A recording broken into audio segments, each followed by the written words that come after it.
my name is Jelly Lucena. Welcome to my Jelly Family Vlog.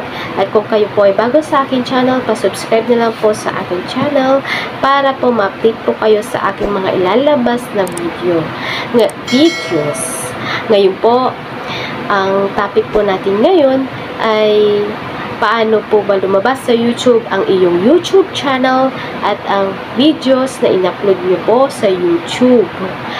Sana po ay tapusin nyo po itong full video ko at kung maggandahan po kayo sa aking video, pwede po bang pa-share, pa-like, pa-comment at huwag nyo na rin po kalimutang mag-subscribe sa aking channel.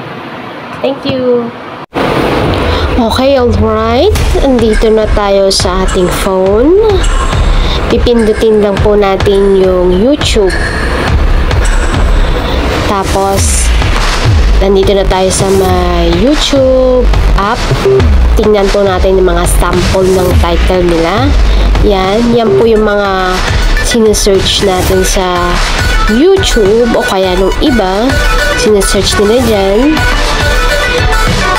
Ayan. Pag po magta-type tayo sa search bar ng kahit anong title, lumalabas po agad dyan sa YouTube. Kunyari, itong gamitin natin. Paano maging searchable ang YouTube channel? Yan.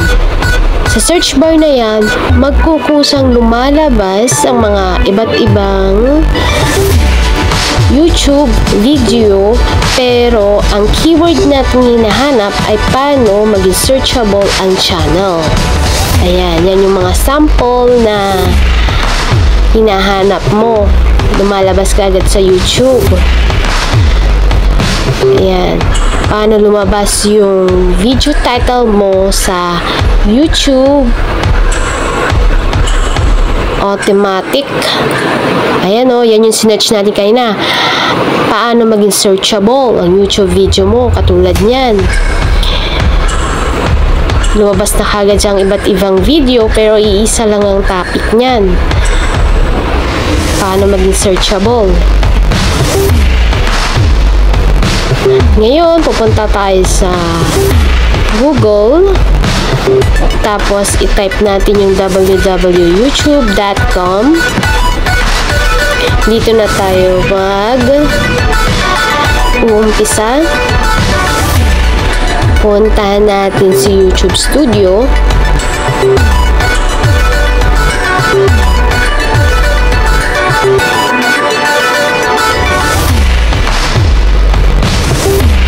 YouTube Studio.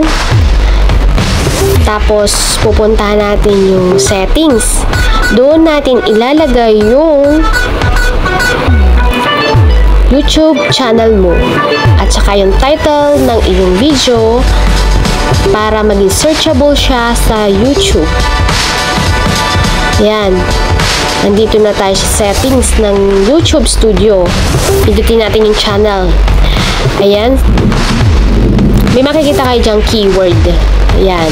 Sample ng mga keyword ko yan. Nandiyan yung YouTube channel ko. Nauuna yan. Para kapag sinearch ng ibang tao sa YouTube, makikita nila agad yung pangalan ko. Ayan. Nagsample na ako ng title ko. Ang tip ko lang po, dapat yung title nyo ay related din po sa video ninyo.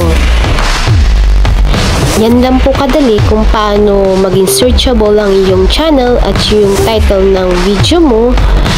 Napakadali lang pong pumunta sa settings. At pag-iisipan mong mabuti kung anong title, kung ito ba ay catchy sa audience o hindi. Para sila ay mag-click kaagad sa iyong. Sundan nyo lang po yung arrow na yan para po ma-enter ang iyong title. Tapos, i-save nyo na rin din po